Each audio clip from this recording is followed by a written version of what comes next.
شروع اللہ کے نام سے جو بڑا مہربان نہایت رحم کرنے والا ہے۔ شہر بصرہ میں شوق جہاد اور عبادت کے جذبے میں عورتیں مشہور تھیں۔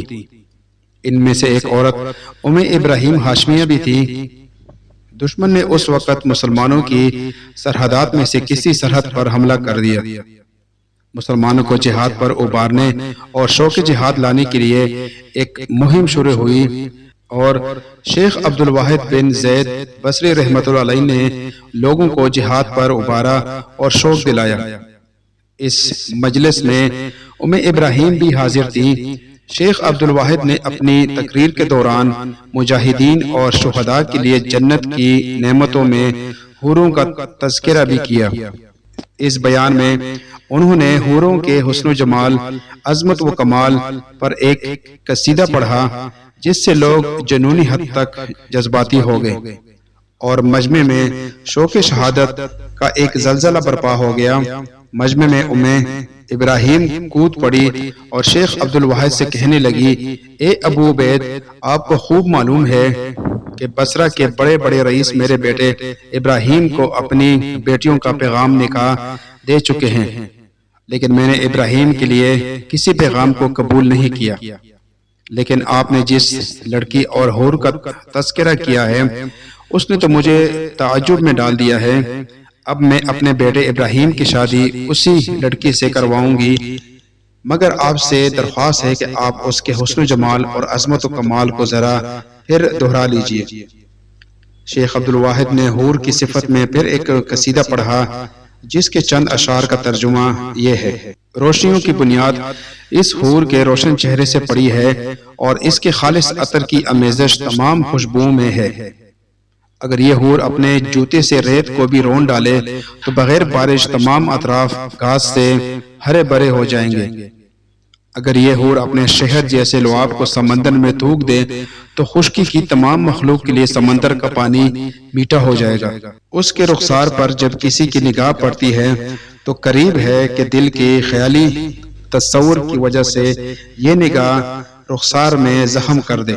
ان اشعار کو سن کر وہاں کے لوگ تڑپ اٹھے اور ام ابراہیم پھر سامنے آئی اور شیخ عبد الواحد سے کہنے لگی، اے ابو عبید، اس لڑکی کی جمال آرا نے مجھے حیرت میں ڈال دیا ہے۔ میں اپنے بیٹی کے لیے اس لڑکی کو بطور دلہن پسند کرتی ہوں، تو کیا آپ یہ کر سکتے ہیں کہ اس لڑکی کا نکاح میرے بیٹے سے کروا دیں اور مہر مجھ سے 10,000 دینار قبول کر لیں؟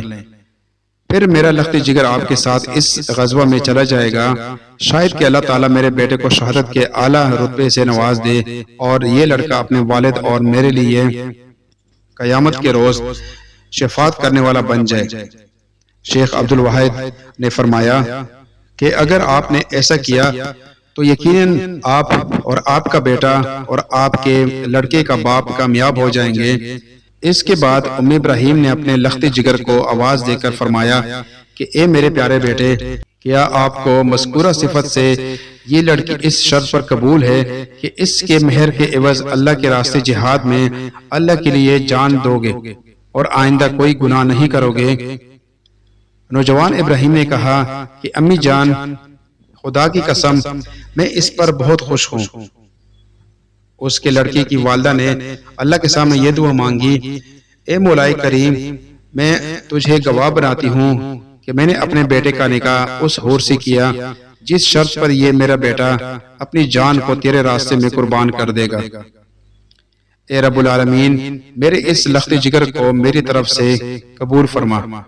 اس کے بعد ام ابراہیم چلی گئی اور 10,000 دینار لے آئی اور شیخ عبد الواحد سے کہنے لگی، اے ابو عبید، یہ اس لڑکے کا مہر ہے، یہ لے لیجئے اور مجاہدین کے اہم کاموں میں خرچ کیجئے۔ یہ کہہ کر ام ابراہیم گھر واپس آئی اور ایک عمدہ گھوڑا اپنے بیٹے کے لیے خرید لیا اور نیا عمدہ اسلحہ تیار کیا اور اپنے شہزادے بیٹے کو روانہ فرمایا۔ جب شیخ عبد الواحد جہاد کے لیے نکل پڑے تو نوجوان ابراہیم بھی دوڑے دوڑے جا رہے تھے اور قاری حضرات قرآن کریم کی یہ آیت خوشحالی سے پڑھ رہے تھے، اللہ تعالیٰ نے خرید لی مسلمانوں سے اس کی جان اور اس کا مال اس قیمت پر کہ ان کے لیے جنت ہے اور یہ لوگ لڑتے ہیں اللہ کی راہ میں اور مارتے ہیں اور مرتے ہیں۔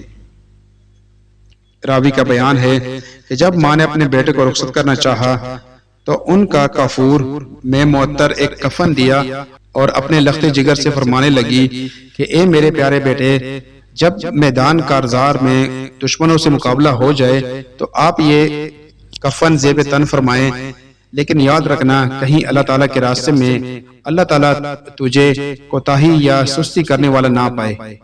پھر اس بہادر ماں نے اپنے گوشہ جگر کو سینے سے لگا کر اس کی پیشانی کو چوما اور فرمایا کہ میرے لخت جگر، اللہ تعالیٰ میری اور تیری ملاقات دنیا میں نہیں بلکہ اپنے ہاں میدان قیامت میں کرائے۔ شیخ عبدالواحد فرماتے ہیں کہ جب ہم دشمن کے علاقے میں پہنچے اور عمومی تعارض کا اعلان ہو گیا اور لوگ کھلے میدان میں آ گئے تو ابراہیم سب سے آگے مورچے میں کھڑا تھا۔ اس نے غضب کی جنگ لڑی اور میدان کارزار میں دشمنوں کے چھکے چھڑائے، کئی کفار کو واسر جہنم کیا اور مسلسل پیش قدمی میں لڑتے رہے، حتیٰ کہ دشمن کے بہت سارے لوگوں نے ان کو نرغے میں لے کر شہید کر دیا۔ شیخ عبدالواحد فرماتے ہیں کہ جب ہم نے بصرہ واپس آنے کا ارادہ کیا تو میں نے اپنے ساتھیوں سے کہا کہ ابراہیم کی والدہ کو بیٹے کی شہادت کی خبر اس وقت تک مت دو جب میں خود جا کر اس کی تعزیت کروں اور حوصلہ دوں، کہیں ایسا نہ ہو کہ وہ بے صبر ہو جائے اور اس کا اجر خراب ہو جائے۔ شیخ فرماتے ہیں جب ہم فاتحین کی حیثیت سے واپس آئے اور بصرہ میں داخل ہونے لگے تو بصرہ کے سارے لوگ ہمارے استقبال کے لیے آئے۔ انہی لوگوں میں ابراہیم کی والدہ بھی آئیں۔ جب اس نے مجمع دیکھا تو کہنے لگی، اے ابو عبیدہ، یہ تو بتاؤ کہ میرا بیٹا یہ قبول ہو گیا ہے کہ نہیں؟ جب اس نے مجمع کو دیکھا تو کہنے لگی، اے ابو عبیدہ، یہ تو بتاؤ کہ میرا عہد یہ قبول ہو گیا یا نہیں؟ اگر قبول ہو گیا تو میں لوگوں سے مبارکباد لوں، اور اگر یہ رد ہو گیا تو میں لوگوں سے تعزیت وصول کروں۔ شیخ نے فرمایا کہ خدا کی قسم، تیرا بیٹا اور تیری قربانی کو اللہ تعالیٰ نے قبول فرما دیا ہے۔ تیرا بیٹا شہداء کے ساتھ زندہ و تابندہ کھا پی رہا ہے۔ اس پر ابراہیم سجدہ شکر میں گر پڑیں اور فرمایا کہ سب تعریفیں اللہ کے لیے ہیں جس نے میرے گمان اور میرے ارادے کو ناکام نہیں بنایا بلکہ میری قربانی کو قبول فرمایا۔ یہ کہہ کر ابراہیم واپس چلی گئی۔ رات گزار کر اگلی صبح سویرے ابراہیم شیخ عبدالواحد کے پاس آئیں اور زور سے کہا، السلام علیکم یا ابا عبید، اے ابو عبید، تجھ پر سلامتی ہو، میں تجھے ایک خوشخبری سنانے آئی ہوں۔ شیخ نے کہا، اللہ تجھے خوش رکھے، کیا قصہ ہے؟ ابراہیم نے کہا، میں نے رات کو اپنے لخت جگر ابراہیم کو ایک نہایت خوبصورت باغ میں دیکھا۔ وہ ایک سبز رنگ کے خیمے میں موتیوں کے تخت پر بیٹھا ہوا تھا اور اس کے سر پر ایک عمدہ تاج تھا، اور وہ مجھ سے کہہ رہا تھا، امی جان مبارک ہو، مہر قبول کر لیا گیا اور دلہن کی رخصتی ہو گئی۔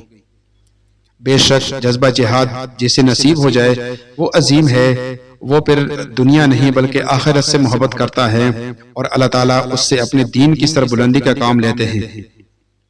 اللہ کرے کہ ہمیں بھی یہ عظیم جذبہ حاصل ہو جائے، آمین یا رب العالمین۔